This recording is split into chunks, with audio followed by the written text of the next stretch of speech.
അത് ശരി, നീ ഇവിടെ കഥ വായിക്കുക. വല്യേട്ടൻ ചോദിച്ചപ്പോ ഞാൻ പറഞ്ഞു നീ പഠിക്കാന്ന്.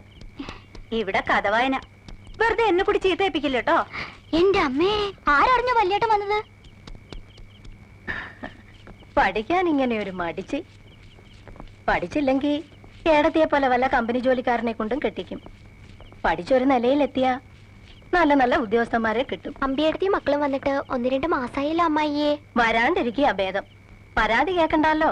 നിന്നോട് കാളയ്ക്ക് പുല്ലിട്ട് കൊടുക്കാൻ പറഞ്ഞു ചേട്ടൻ. ഇന്നലത്തെ പുല്ല് ബാക്കിയുണ്ടെന്നല്ലേ? ഇല്ല, ബാക്കിയുണ്ടായിരുന്നത് വൈകുന്നേരം പയ്യനിട്ട് കൊടുത്തു. എന്നാ ഏട്ടന്റെ കിട്ടണത് വേഗം ചെന്ന് മേടിച്ചോ. അയ്യോ എന്റെ അമ്മേ, ഒരുക്കള് പുല്ല് മാത്രമേ തിന്നുള്ളൂ എന്ന് വെച്ചാ കഷ്ട. തൽക്കാലം 2 കണ്ണ് വൈക്കോലിട്ട് കൊടുക്ക്. മാലതിയെ, വിജയന്റെ കത്ത് വല്ലതും കിട്ടിയെന്ന് പറഞ്ഞോടി അവൻ. ഇല്ല, കിട്ടിയില്ല. ആഴ്ച 2-3 ആയി ഒരു കത്തോ വരെ അറിഞ്ഞിട്ട്. 2 വരെ കുറിച്ചിട്ട എന്താ അവന്?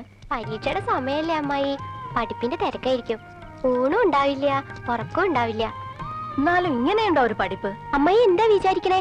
കുട്ടികളെ വക്കീൽ പരീക്ഷ, ഓരോ നിയമപുസ്തകങ്ങളെ ഈ അമ്മയോളം ഉണ്ടാവും. സമ്മതിക്കണം വിജയേട്ടനെ. ഇതൊക്കെ എങ്ങനെയാ പഠിക്കണേ എന്റെ ഈശ്വരാ? മതി ഓരോരുത്തരുടെ വീരവാദം പറഞ്ഞത്. ലോകത്ത് ആദ്യമായിട്ടൊന്നും അല്ലല്ലോ ഒരാള് വക്കീലിന് പഠിക്കണത്. ഈ ഏടത്തേക്ക് എപ്പോഴും കളിയാക്കലാ.